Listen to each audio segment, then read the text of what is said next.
പശ്ചിമേഷ്യൻ രാഷ്ട്രീയത്തിൽ ഒരു പുതിയ അധ്യായം കുറിച്ചുകൊണ്ട് ലോക രാഷ്ട്രീയത്തിൽ ഒരു നിർണായക വഴിത്തിരിവുണ്ടായിരിക്കുകയാണ്. ദശാബ്ദങ്ങളായി ഇസ്രയേലിന്റെ ഏറ്റവും വലിയ സഖ്യകക്ഷികളായി നിലകൊണ്ട Britain, Australia, Canada, Portugal, France തുടങ്ങിയ പ്രമുഖ പാശ്ചാത്യ ശക്തികൾ നിലപാട് മാറ്റി. പലസ്തീൻ ഒരു സ്വതന്ത്ര രാഷ്ട്രമായി ഔദ്യോഗികമായി അംഗീകരിച്ചിരിക്കുന്നു.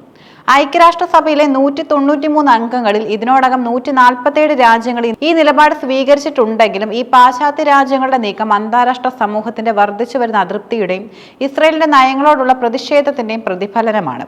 ഒരു പുതിയ രാഷ്ട്രീയ ചലനം പശ്ചിമേഷ്യൻ സമാധാന പ്രക്രിയയുടെ ഭാവിയെക്കുറിച്ചുള്ള ചോദ്യങ്ങളും ഉയർത്തുന്നു. ഈ നീക്കം ഇസ്രയേലിന്റെ നിലവിലെ സർക്കാരിന് ഒരു വലിയ തിരിച്ചടിയാണ്.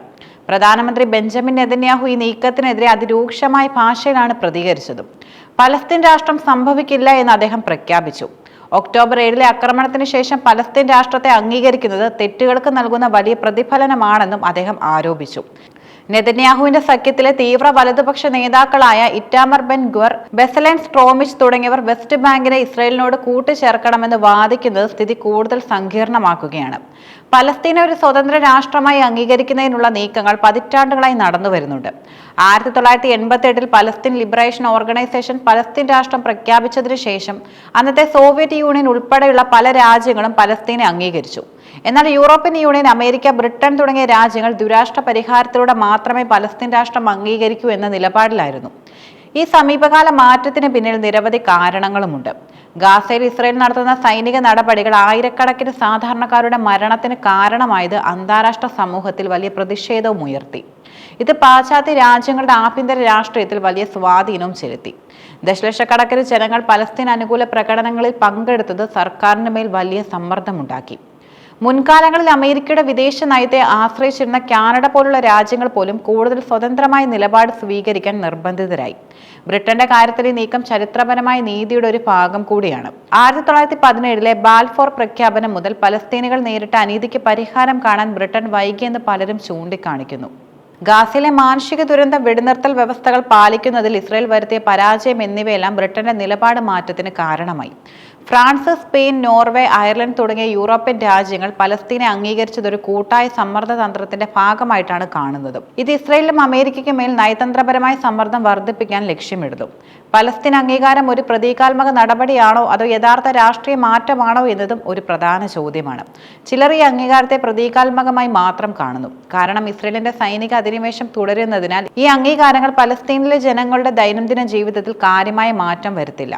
വെസ്റ്റ് ബാങ്കിലെയും കിഴക്കൻ ജെറുസലേമിലെയും ഇസ്രയേലിന്റെ നിയന്ത്രണം, സൈനിക ചെക്ക് പോസ്റ്റുകൾ, പുതിയ കുടിയേറ്റ കേന്ദ്രങ്ങളുടെ നിർമ്മാണം എന്നിവയെല്ലാം ഈ അംഗീകാരങ്ങൾ കൊണ്ട് ഒറ്റയടിക്ക് ഇല്ലാതാവില്ല.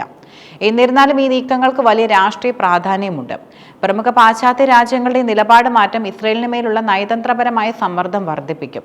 അന്താരാഷ്ട്ര തലത്തിൽ ഇസ്രയേൽ ഒറ്റപ്പെടാനുള്ള സാധ്യത ഇത് വർദ്ധിപ്പിക്കുന്നു. ഈ നീക്കങ്ങൾ ദുരാഷ്ട്ര പരിഹാരത്തിനുള്ള അന്താരാഷ്ട്ര സമൂഹത്തിന്റെ പ്രതിബദ്ധതയെ ശക്തിപ്പെടുത്തുന്നു. ഇസ്രയേലിന്റെ കുടിയേറ്റ നയങ്ങൾ ഈ പരിഹാരത്തിന് വെല്ലുവിളി ഉയർത്തുന്ന സാഹചര്യത്തിൽ ഈ അംഗീകാരങ്ങൾ ഒരു തടസ്സമായി പ്രവർത്തിച്ചേക്കാം. പലസ്തീൻ ഒരു രാഷ്ട്രമല്ലാത്തതിനാൽ അന്താരാഷ്ട്ര കോടതികളിൽ അവരുടെ കേസുകൾക്ക് പിന്തുണ നൽകാൻ കാനഡ പോലുള്ള രാജ്യങ്ങൾ മുൻപ് വിസമ്മതിച്ചിരുന്നു. എന്നാൽ ഈ അംഗീകാരത്തോടെ പലസ്തീൻ അന്താരാഷ്ട്ര നീതിന്യായ സ്ഥാപനങ്ങളിൽ കൂടുതൽ നിയമപരമായ സാധുതയും ലഭിക്കും. ഇത് ഇസ്രയേലിന്റെ നയങ്ങൾക്കെതിരെ കേസുകൾ ഫയൽ ചെയ്യാനും അന്താരാഷ്ട്ര നിയമത്തിന്റെ സംരക്ഷണം തേടാനും പലസ്തീനെ സഹായിക്കും. നെതന്യാഹു പലപ്പോഴും പലസ്തീൻ പോരാട്ടത്തെ ഒരു മതപരമായ പ്രശ്നമായി ചിത്രീകരിക്കാൻ ശ്രമിക്കുന്നു. എന്നാൽ ഈ ആരോപണം അടിസ്ഥാനരഹിതമാണെന്ന് പലസ്തീൻ നേതാക്കളും പറയുന്നു.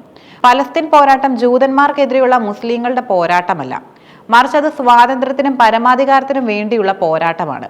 ഇസ്രയേലിന്റെ അധിനിവേശത്തിനും വർണ്ണവിവേചനത്തിനും വംശഹത്യക്കും എതിരെയുള്ള ലോകമെമ്പാടുമുള്ള മനുഷ്യരുടെ പ്രതിഷേധമാണ് പലസ്തീൻ അനുകൂല പ്രകടനങ്ങളിൽ കാണുന്നത്. ലോകമെമ്പാടുമുള്ള ജൂതമത വിശ്വാസികളിൽ വലിയൊരു വിഭാഗം പോലും ഇസ്രയേലിന്റെ നയങ്ങളോട് വിയോജിപ്പ് പ്രകടിപ്പിക്കുന്നുമുണ്ട്. ഇതൊരു മതപരമായ സംഘർഷമല്ല, മറിച്ച് മാനുഷികവും രാഷ്ട്രീയമായ പ്രതിസന്ധിയാണെന്ന് അവർ വ്യക്തമാക്കുന്നു. പലസ്തീന്റെ യഥാർത്ഥ സ്വാതന്ത്ര്യത്തിന് തടസ്സമായി നിൽക്കുന്ന പ്രധാന ഘടകം ഇസ്രയേലിന്റെ സൈനിക അധിനിവേശവും വെസ്റ്റ് ബാങ്കിൽ അവർ സ്ഥാപിച്ച കുടിയേറ്റ കേന്ദ്രങ്ങളുമാണ്. ഈ കുടിയേറ്റങ്ങൾ പലസ്തീൻ ഭൂമിയെ വിഭജിക്കുകയും പലസ്തീൻ ജനതയുടെ ജീവിതം ദുസ്സഹമാക്കുകയും ചെയ്യുന്നു.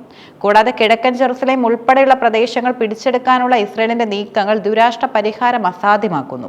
പലസ്തീൻ യഥാർത്ഥ സ്വാതന്ത്ര്യം ലഭിക്കാൻ അംഗീകാരം മാത്രം പോരാ, ശക്തമായ പ്രായോഗിക നടപടികളും ആവശ്യമാണ്. ഇസ്രയേലിന്മേൽ സാമ്പത്തിക ഉപരോധം ഏർപ്പെടുത്തുക, വ്യാപാര കരാറുകൾ റദ്ദാക്കുക, നയതന്ത്ര ബന്ധങ്ങൾ വിച്ഛേദിക്കുക, ആയുധ ഉപരോധങ്ങൾ ഏർപ്പെടുത്തുക തുടങ്ങിയ നടപടികളിലൂടെ മാത്രമേ ഇസ്രായേൽ അധിനിവേശം അവസാനിപ്പിക്കാൻ തയ്യാറാകൂ എന്ന് പലസ്തീൻ അനുകൂലികളും വാദിക്കുന്നു. ഭാവിയിൽ എന്ത് സംഭവിക്കുമെന്നതും പ്രധാന ചോദ്യമാണ്. ഇസ്രായേൽ പ്രധാനമന്ത്രി ബെഞ്ചമിൻ നെതന്യാഹു അടുത്തിടെ ഐക്യരാഷ്ട്രസഭയെ അഭിസംബോധന ചെയ്യാനും പിന്നീട് അമേരിക്കൻ പ്രസിഡന്റ് ഡൊണാൾഡ് ട്രംപുമായി കൂടിക്കാഴ്ച നടത്താനും സാധ്യതയുണ്ട്. ഈ കൂടിക്കാഴ്ചകൾക്ക് ശേഷം വെസ്റ്റ് ബാങ്കിന്റെ ചില ഭാഗങ്ങൾ ഔദ്യോഗികമായി കൂട്ടിച്ചേർക്കുമെന്നും അദ്ദേഹം പ്രഖ്യാപിക്കാൻ സാധ്യതയുണ്ടെന്നും നിരീക്ഷകർ പറയുന്നു. ഇത് പലസ്തീൻ അംഗീകാരത്തിന് പിന്നിലെ അന്താരാഷ്ട്ര ശ്രമങ്ങൾക്ക് നേരിട്ടുള്ള വെല്ലുവിളിയാകും. ലോകരാജ്യങ്ങൾ രണ്ട് ചേരികളായി തിരിയുന്ന ഒരു സാഹചര്യം ഉടലെടുക്കുന്നു. ഒരു വശത്ത് പലസ്തീനെ പിന്തുണയ്ക്കുന്ന രാജ്യങ്ങൾ, മറുവശത്ത് ഇസ്രായേലിന്റെ പക്ഷത്ത് നിൽക്കുന്ന അമേരിക്ക പോലുള്ള രാജ്യങ്ങൾ. ഈ അന്താരാഷ്ട്ര ധ്രുവീകരണം പശ്ചിമേഷ്യൻ സമാധാന പ്രക്രിയ എങ്ങനെ ബാധിക്കുമെന്നതും കണ്ടറിയണം. 140-ലധികം രാജ്യങ്ങളും 4 പ്രധാന പാശ്ചാത്യ ശക്തികളും പലസ്തീനെ അംഗീകരിച്ച ഈ സാഹചര്യത്തിൽ വരും ആഴ്ചകളിൽ ലോകം വലിയ മാറ്റങ്ങൾക്ക് സാക്ഷ്യം വഹിക്കുമെന്നതും ഉറപ്പാണ്. ഈ മാറ്റങ്ങൾ പലസ്തീൻ ജനതയ്ക്ക് നീതിയും സ്വാതന്ത്ര്യവും നേടിക്കൊടുക്കുമോ അതോ സംഘർഷം കൂടുതൽ വഷളാക്കുമോ എന്നതും കാലം തെളിയിക്കും.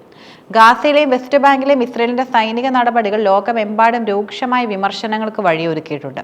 പരമ്പരാഗതമായി ഇസ്രായേലിന്റെ സഖ്യകക്ഷികളായിരുന്ന പല പാശ്ചാത്യ രാജ്യങ്ങളും ഇപ്പോൾ നിലപാട് മാറ്റിക്കൊണ്ടിരിക്കുന്നു.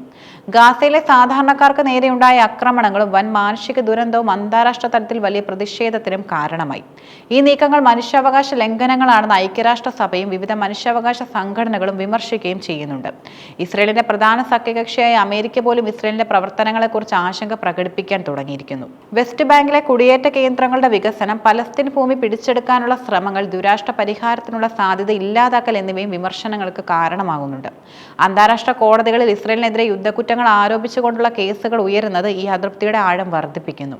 ഈ സാഹചര്യത്തിൽ ഫ്രാൻസ്, ബ്രിട്ടൻ, സ്പെയിൻ തുടങ്ങിയ രാജ്യങ്ങൾ പലസ്തീനെ സ്വതന്ത്ര രാഷ്ട്രമായി അംഗീകരിച്ചത് ഇസ്രായേലിന് മേൽ നയതന്ത്രപരമായി സമ്മർദ്ദം ചെലുത്താനുള്ള ഒരു ശ്രമമായിട്ടാണ് വിലയിരുത്തപ്പെടുന്നത്. അന്താരാഷ്ട്ര തലത്തിൽ ഇസ്രായേൽ ഒറ്റപ്പെടാനുള്ള സാധ്യത വർദ്ധിക്കുന്നതിന്റെ സൂചന കൂടിയാണ് ഈ സംഭവ വികാസങ്ങളെല്ലാം തന്നെ.